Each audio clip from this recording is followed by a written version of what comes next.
Hey there, friends, and welcome to the Define Success podcast. I'm your host, Bailey Guy. Join us as we empower you to turn your can'ts into cans and your aspirations into achievements.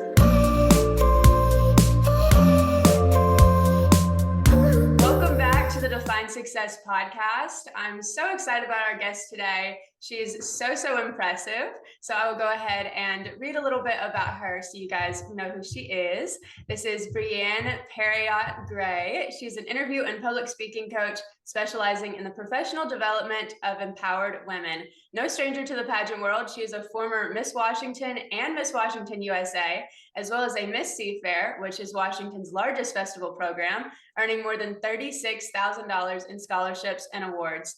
Breann consistently took top interview, was a swimsuit winner, and was voted Miss Congeniality at the Miss USA pageant.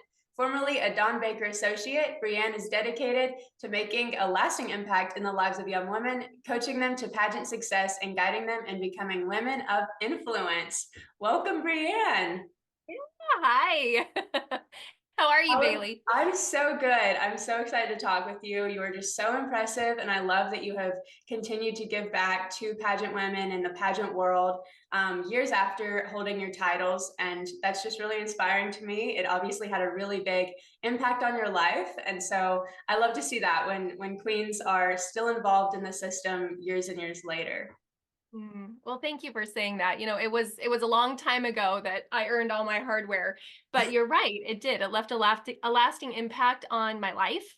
And it also ignited a fire in me to really return to serving once I aged out of competition.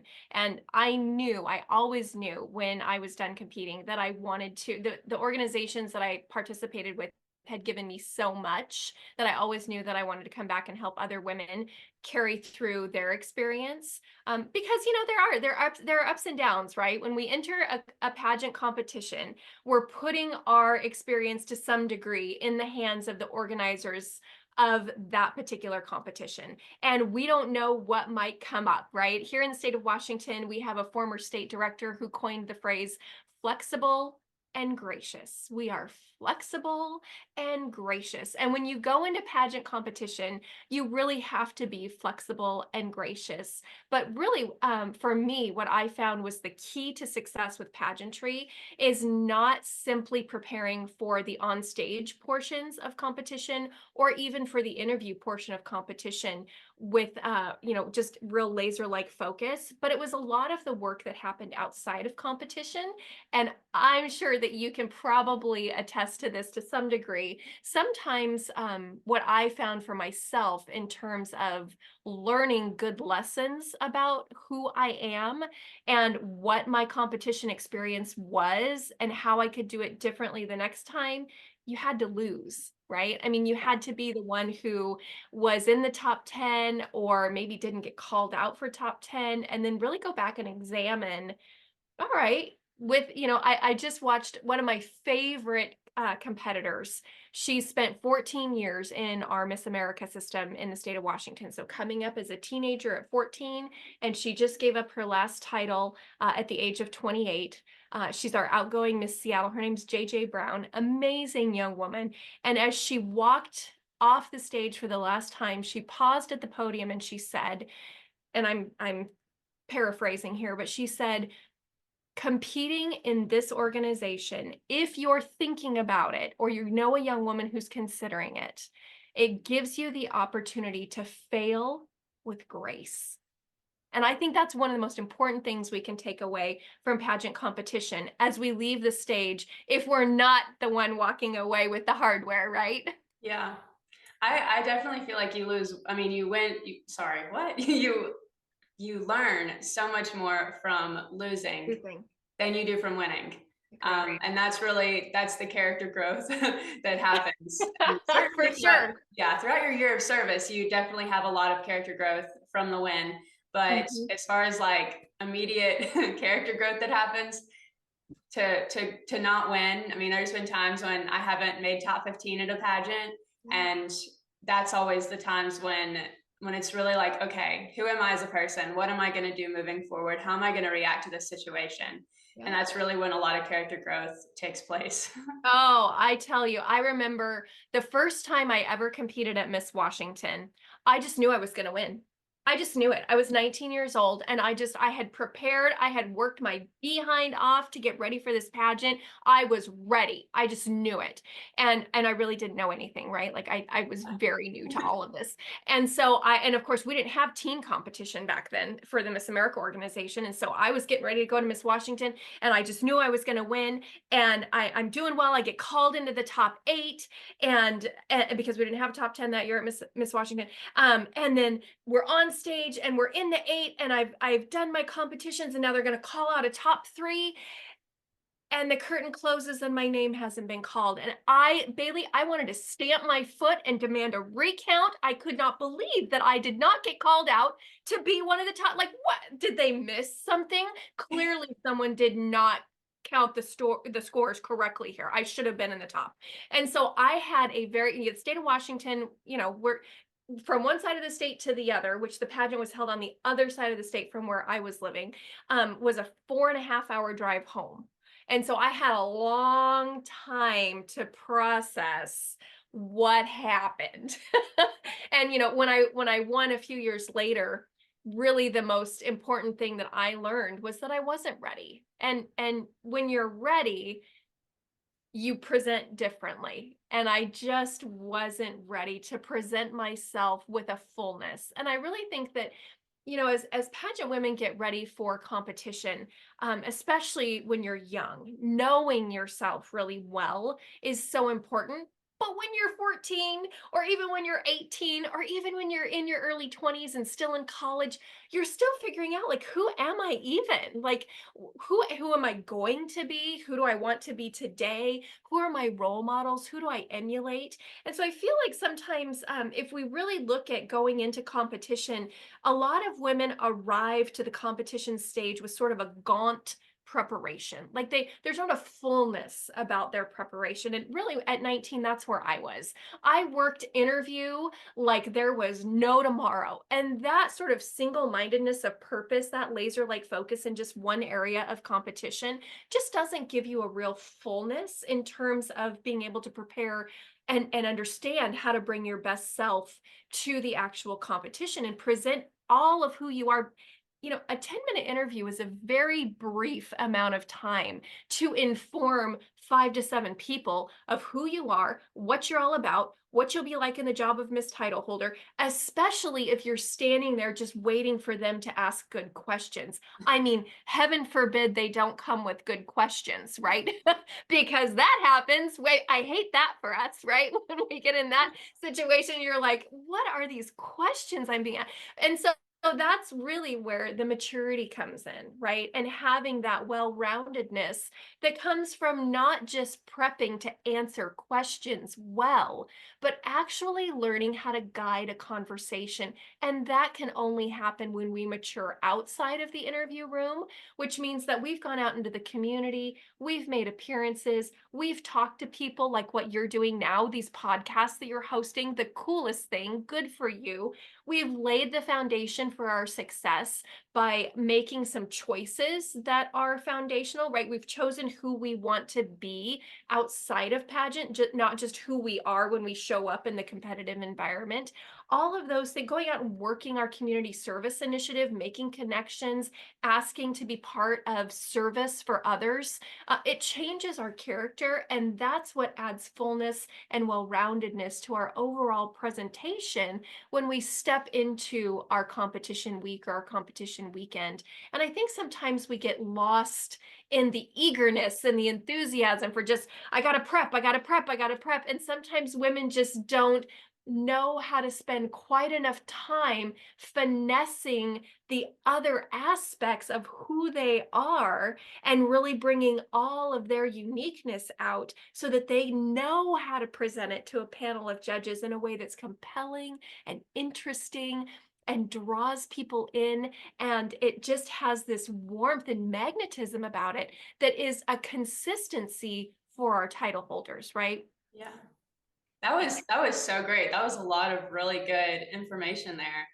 Oh, well, Um, thank you. yeah, that was I do this, yeah, somehow do.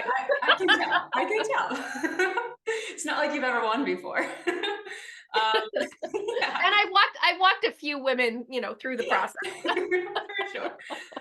Yeah, that was a lot of really great information.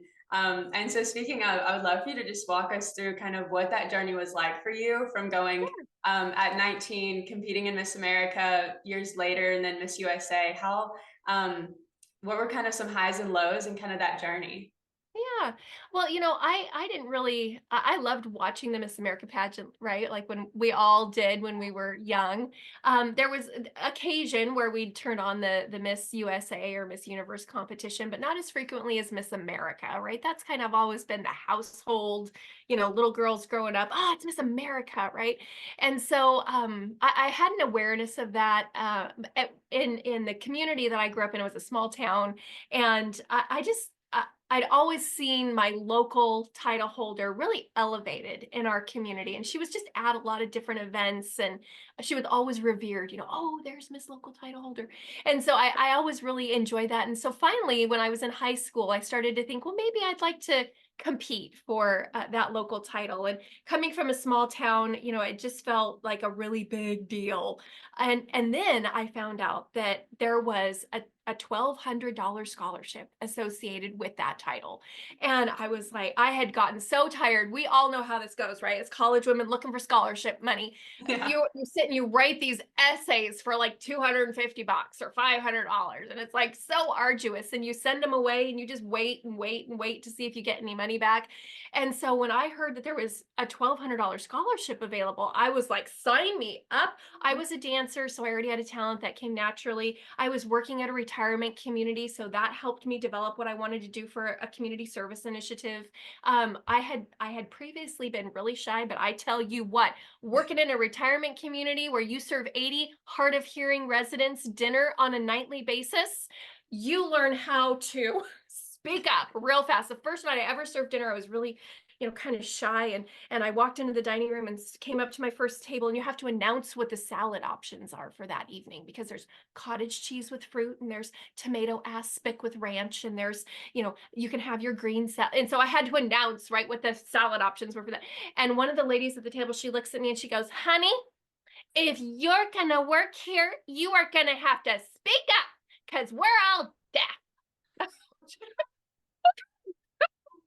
So that was where I really learned to let my personality come out and really get to know the people that I was serving every evening and just kind of start to have fun with it. And so I really credit that to a huge character development for me, just going through the process of getting my first job, right? When we talk about that well-roundedness. So anyway, I remember standing on the stage the night that I won my first local title. And I was so excited when they called my name. And then I hear the MC say, and she will represent us at the Miss Washington pageant this June. And I was like, oh yeah, there's more to this. And I was kind of at night, I was just kind of taking like, oh yeah, I forgot about that part. And so anyway, I went on to Miss Washington. You already heard about what that experience was like, right? But the cool thing was, in addition to winning the $1,200 at my local, and then I go on to Miss Washington, and when you get to the state level, Bailey, right, there's all these other things that you can apply for, right? All these other scholarships. You can write essays. The state organization may have others who've come in and offered to give scholarships in memorial or from endowments that they've started. There's so many other opportunities. So I won more money, right? So I came home with like an additional $3,200, even though I didn't win the pageant, right? Yeah. And so now I'm back and I'm thinking about how I'm going to compete next. And so a few years later, so I didn't win, right? So then you go through the process of like not winning. And so competing a few more times. And I got sent to the Seafair scholarship pageant for women in Seattle. And coming from a small town, let me tell you, that was an eye opener for me. And that was exactly what I needed in my life to help me understand how much more there was to the world in general. So you talk about that rounding out of preparation for a young woman. I was a completely different woman after spending 2 summers in the city of Seattle, which is the largest city in the state of Washington. And the diversity and the different points of view and the different politics and just all of the amazing things that come from being in a big city environment when you're just a small town girl. And I was, man, I tell you, I still had the breeze from the cow pies blowing through my hair the first time I stepped into the big city of Seattle. And I was like, wow. And so that year, it was the 50th anniversary of the festival. They were offering a bigger scholarship to win Miss Seafair than they were at Miss Washington because they'd upped the scholarship dollars because it was the 50th anniversary. So it was just, there was so many cool things that happened during that year. The US Navy is involved and comes into the port of Seattle. So there was lots of fanfare with that. So it was a super cool experience to be the 50th anniversary Miss Seafair. So went on from that to then, going, all right, I got to get back to Miss Washington. Well, now I've graduated from college at this point. I'm in my first professional career. Again, rounding out, right? I'm learning more about myself. Now I'm in my career. I've completed a degree. That's all confidence building. And so now I step onto the Miss Washington stage, had great preparation at the local level. I'm here to tell you there's nothing better than a local director who invests in their title holder, right? Just an amazing experience when you get a great local director. And I had one, and man, she just elevated my game so much. And I'm so grateful to her. And she was the first person to actually introduce me to external coaching because, when I was competing, that wasn't necessarily as something that was offered really as much. And so it was really on the locals to do a lot of preparation and on the state organizations to do a lot of preparation. And out here in the state of Washington, I'm here to tell you, man, we don't grow pageant women like y'all grow them in the South. We just don't. And so you really have a lot to learn. And so when I got ready to go to Miss Washington the next time, I had the opportunity to be exposed to some coaching, and I'd met Dawn Baker, who was like, wow, Yeah. just one of the most impressive individuals in terms of a pageant coach and a communications expert. And I learned so much from him because he had such a common sense approach to communication and getting ready for pageant. So I went on to win Miss Washington that year. It was a great experience. And again, the fifth point of the crown, the sisterhood, that's when it really started to lock in for me, is when I had the confidence to be able to let go of my focus simply on winning the crown or winning a title and be able to then shift to actually looking at who else is here? Like, who do I want to get to know? Who do I want to spend time with? And so today, that was a really fun fact. We a group of women that I competed with, there's 5 of us, and we call ourselves the Wawa sisters. And we're still, I mean, we all these years later, they're my longest friends, right, that I've had in my life. And just an amazing sisterhood. So went on to Miss America. I was at Miss America. It was the 2002 Miss America competition. That's the year I was born. Harmon, yeah. See, don't make me feel old, Bailey. I'm trying to keep up with you young girls. But Katie Harmon, Miss Oregon, so the girl next door is my Miss America. Love her, absolutely adore her. But we were there during September 11th, so 9/11. In 2001, and it was intense. It was just an intense experience and amazing to be in Atlantic City. First of all, having the pageant in Atlantic City, wow, the nostalgia of actually competing in Atlantic City, we don't get that in the same way today. And it's huge. It was just a huge experience. And a 10,000 seat theater in historic Boardwalk Hall, Convention Hall. I mean, just amazing. And so at that Miss America competition, because the country had been under attack, because there had been nothing that was on national television, they canceled all the sporting events. I mean, nothing was on broadcast television. And so the Miss America pageant was the first thing that had a national viewing audience that was actually something uplifting and not just news about this horrific event that had happened in our country. And so the country just galvanized around this event. It was incredible. And so walking out on the stage I could get emotional just thinking about it. It was so incredible, I'm and getting American emotional hearing flags. about it. Oh Yeah, my goodness. just American flags. Everybody had one of the little American flags. You know, they're waving American flags, and people have big American flags, and they're holding them up in the air. The whole venue had been decked out with like the Fourth of July pennants that people, Yeah. I mean, it I was remember seeing pictures in gorgeous. the from the swimsuit competition. The American flag was like on the And screen behind the yes, swimsuit. yes, I've yes. seen pictures. That's amazing. Tony Danza came out, and I think he actually might have offered a prayer at the beginning, but he did offer some words. And then we said the Pledge of Allegiance. I mean, it was just it was amazing. It was We an should bring that amazing. back. We should do that at Yeah, every I Miss America. know. Oh, it would be wonderful, wouldn't it? So just so much patriotism and such unity in the country. It was just an amazing, amazing time. And then Katie, to be selected Miss America and then be thrust out to Yeah, the that must have been country. scary. Oh, I mean, I yes. mean, I mean, it was already a scary. I mean, I wasn't alive yet, but that seems like it was already a really scary Yeah, time.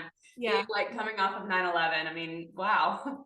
yeah, yeah. So that was my Miss America experience, just in Atlantic City, all the nostalgia, all the stuff, and then 9/11, and just an amazing Miss America who came out of that. So our class is still, because we have that shared experience, it's just really we still stay in touch, and it's just a really great team of women who got to support Katie that year in her work as Miss America. And so when I got done and I gave it my title of Miss Washington at the end of that term, I thought to myself, well, gosh, if I don't have a crown on my head, who am I? Right? If I'm being completely honest.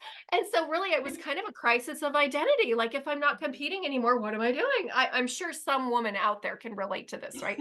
And so I just thought, why not try out USA? Why? I mean, my local director who'd helped me prep for Miss Washington, her daughter was a former Miss Washington USA, and her younger daughter had been a former Miss Teen Washington USA. And so their family was familiar with that. So I had a kind of a resource there to be able to ask some questions and kind of understand the organization. Another family who was absolutely amazing to me during my year as Miss Washington and at my local level, wonderful sponsors. Not that they had the resources to be like, shelling out cash. They covered my entry fee to compete at Miss Washington USA, just out of the kindness of their heart, not because they could afford to, really. And so at that point, I had a resource, I had a sponsor. It was like, okay, I don't really have any excuse now not to do this, so I guess I'm doing this. And it was another amazing experience. So of course, when you compete in the USA system, and you know this because you've competed in USA, but out here in Washington, because you don't have the locals, it doesn't always have kind of the same family feel, and you don't get the same sort of preparation support. So kind of have gown will travel, and you show up with your gown and you just kind of compete, right? Got my bikini, got my gown, here we go. And so but of course, as you know, preparation in other systems really helps you if as you carry on. And again, the more you lose, the more you win. And Mhm. so I guess, Bailey, one thing I do want to share, and I don't think that this is just because I want to like toot my horn, like, oh, I'm so humble. But I will say that in every competition that I competed in after my first one, right? My first one, I knew I was going to win, right? At Miss Washington that time. And going forward, I always thought the woman that they called as first runner up was the winner. There was never a time when when I was at Seafair, I had an amazing first runner up, very gifted pianist, gorgeous woman from the Chinese community. And the Chinese community always sends their queens with these super tall crowns. And so I was so in awe of her. And I thought for sure she was our new Miss Seafair, and they called me, and I was shocked. And when I went back to Miss Washington and competed again, my first runner up had been competing and we know how this goes, right? In our minds, you go and you compete, and somebody who's done really well in the past, she'd been in the top 3, she'd been in, she beat me in another local. And so I just thought, oh well, she beat me, right? I don't like using that terminology, because when we go into competition, we compete against our own best self, and we don't know what's going to appeal most to a panel of judges. If you have two women who are equal in their skills, in their communication ability, in their talent. You don't know who's going to appeal to that group of 5 people. And so that's why pageant is so subjective and sometimes so frustrating, right? Because we can't say that this is the recipe to get you to the winner's circle. But I always thought that my first runner up was going to be the winner. And always was surprised when they picked me, like genuinely surprised. And so when I was competing at Miss USA, there was this gorgeous woman who I was competing with. She was fit and she was a Hawaiian tropic girl, which was a thing back then.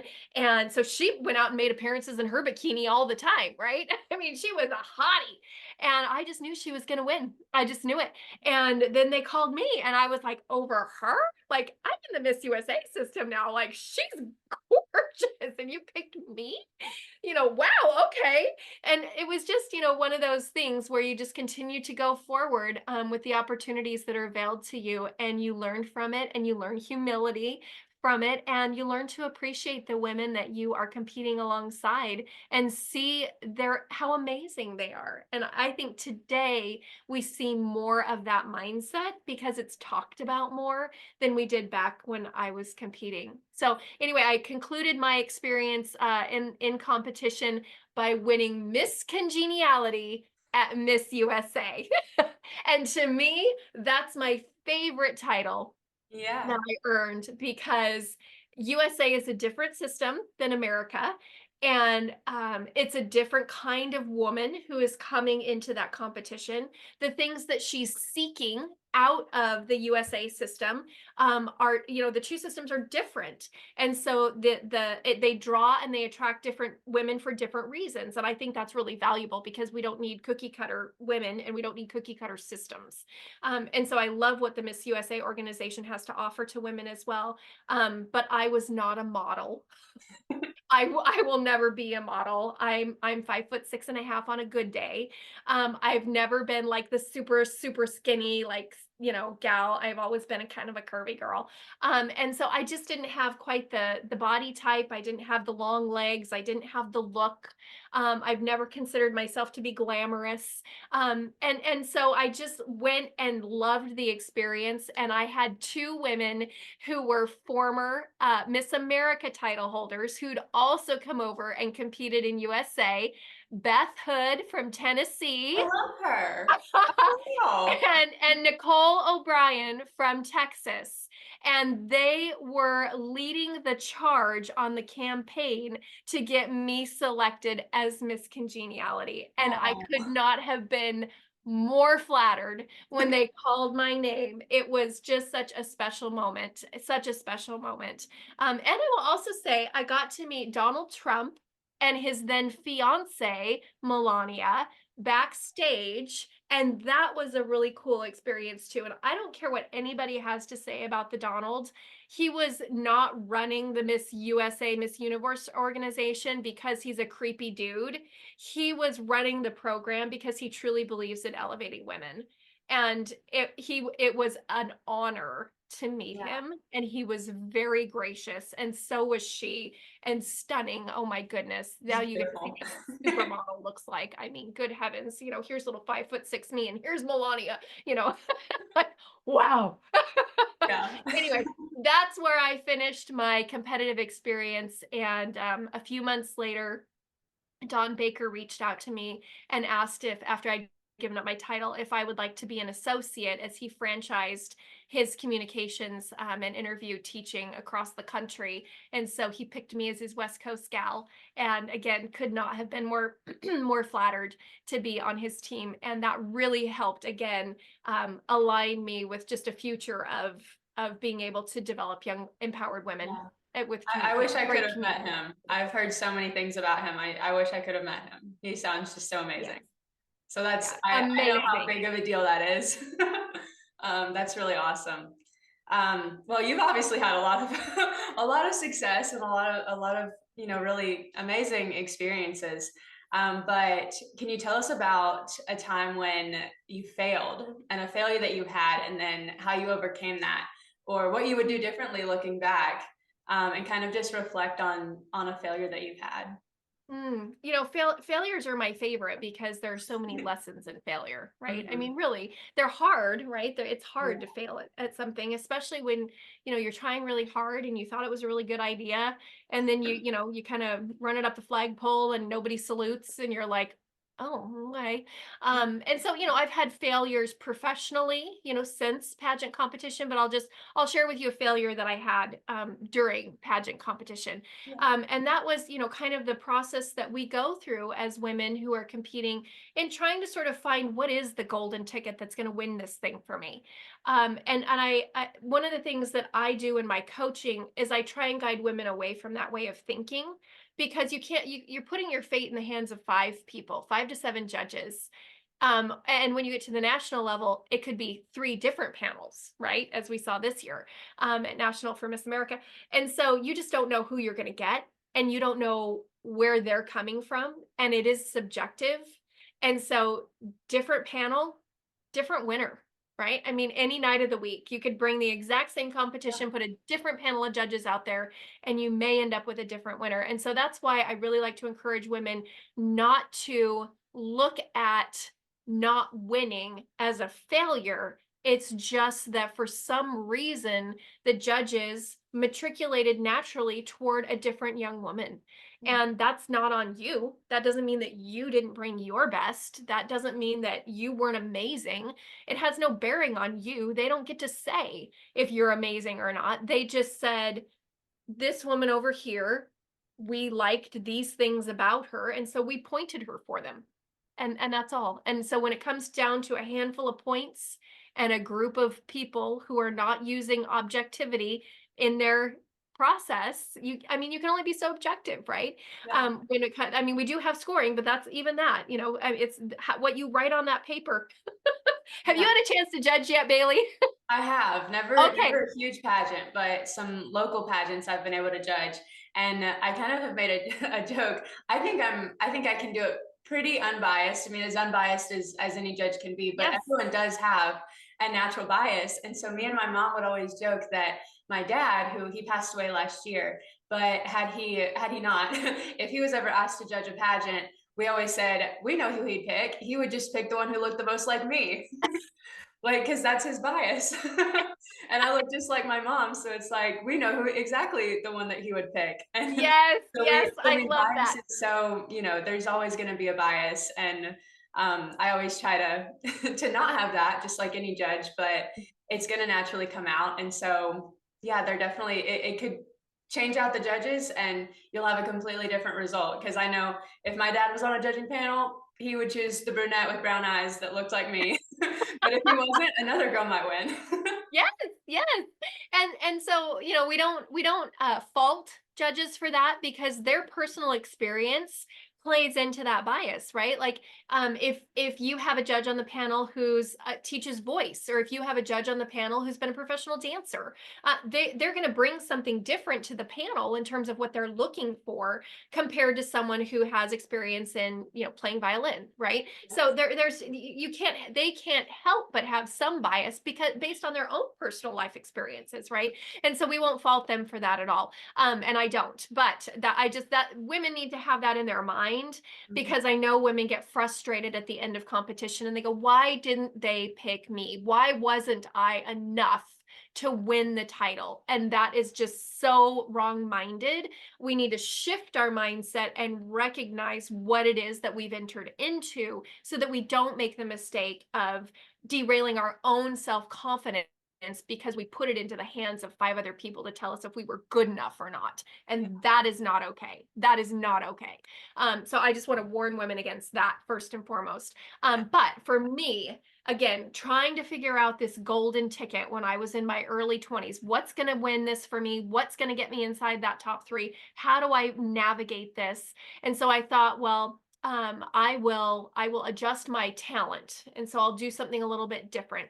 And so I chose to do a classical variation. I was a ballet dancer on point. And I remember the first year I had done a dance on point, but it was not a classical variation, which classical variations look a little different for dancers. They'll know what I'm talking about. But anyway, that's all aside, because again, if you don't have a judge on your panel who knows what a classical variation is, then you're not gaining any extra points for the technical difficulty, because nobody else gets how hard it really is. So anyway, I changed that up, and I changed my costume up, just trying to figure those things out. And the group of women that I had competed with at Miss Washington the year before, some of them showed up. One of them had done better than I had at Miss Washington the year before, made it inside the top 3. The other one had made it inside the top 8 with me.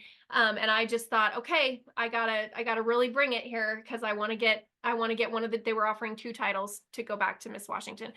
And so I just knew I wanted one, and I didn't get it. I didn't get it. One gal, they called her out, and I'm like, really? And then the second gal, they called her out, and I'm like, well, of course.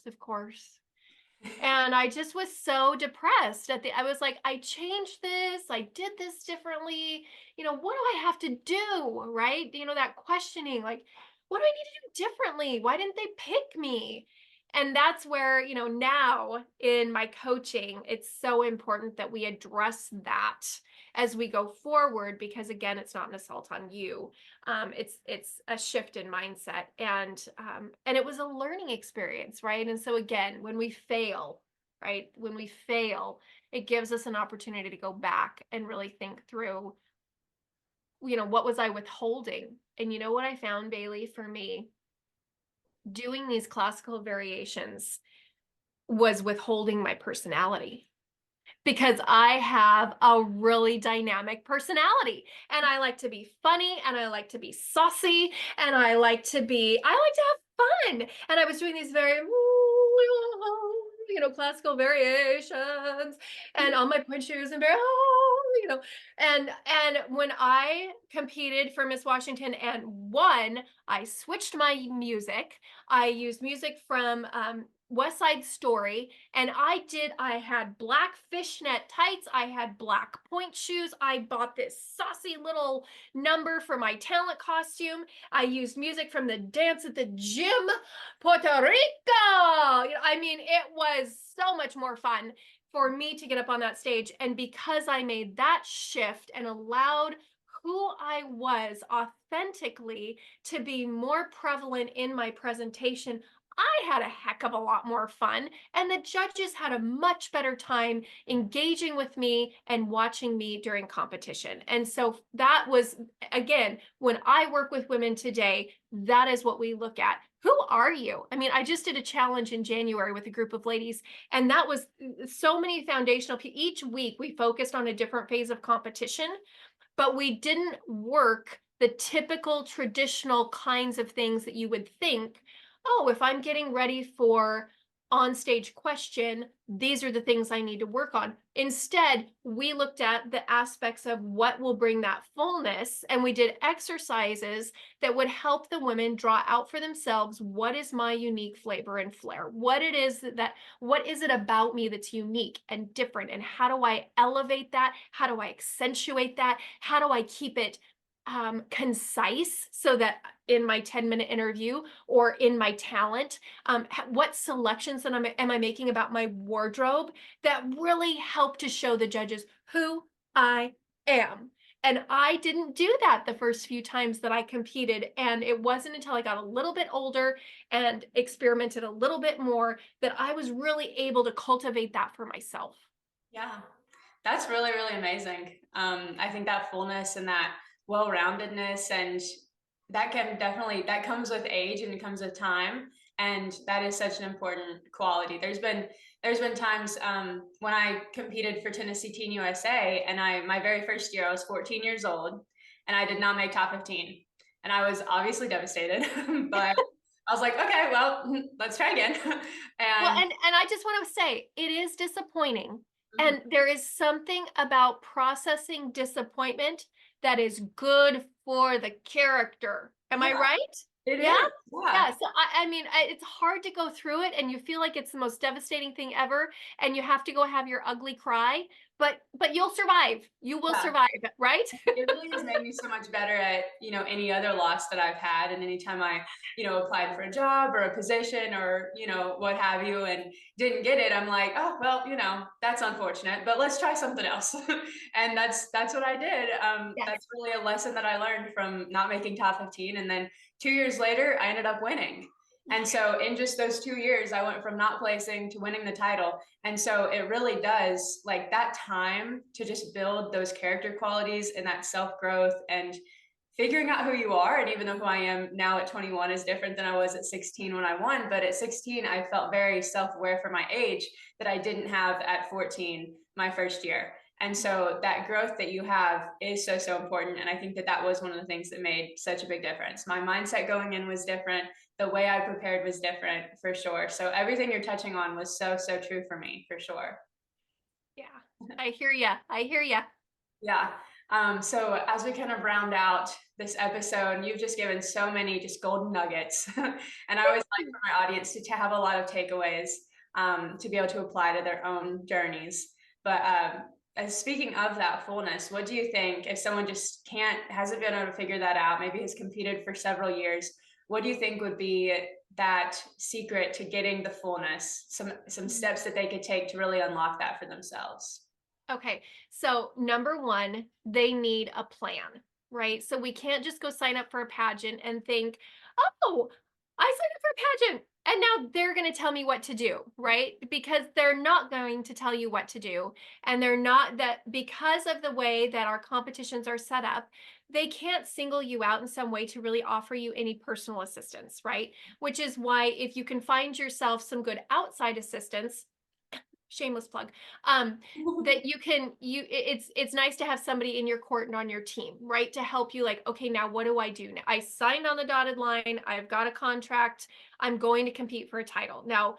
And now what do I do? So what's my plan? So first you need a plan. Okay, so the second thing, you need a strategy, and the strategy supports the plan, but the strategy is the overarching.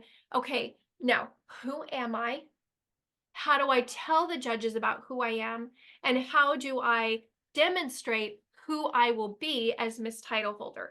And then your strategy also comes out in what's my marketing plan for the organization, because these days that's what systems expect. They expect these women to be out in front on social media, promoting and thanking sponsors, promoting their service initiatives. You have to be ready to go out with a marketing plan for you've got to be able to tell the judges, and more than that, the judges have access, right, to your social media, and they're watching to see what a good judge goes and looks at a contestant's social media just to see what she's up to. Yeah.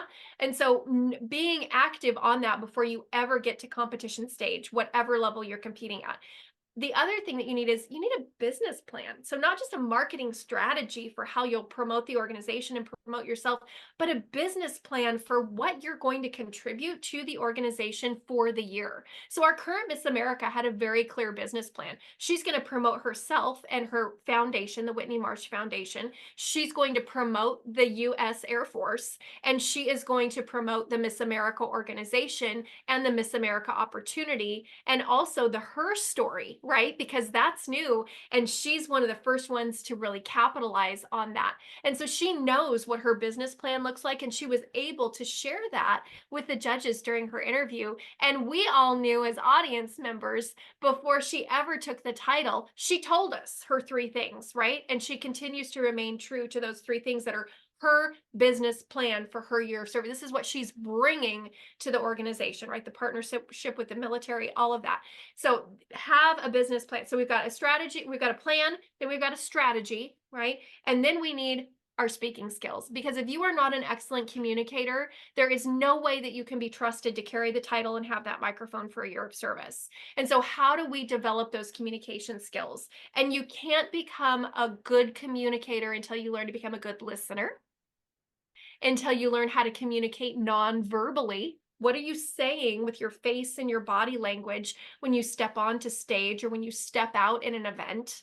So learning those skills. And then finally, learning how to engage questions, and guide an interview with a panel of judges, which is a really elevated level of competition compared to just standing and receiving questions from a panel, but actually knowing how you can help fill up that 10-minute interview with all of the incredible things about you so that the judges don't have to work so darn hard to figure out who you are and who you will be as a title holder.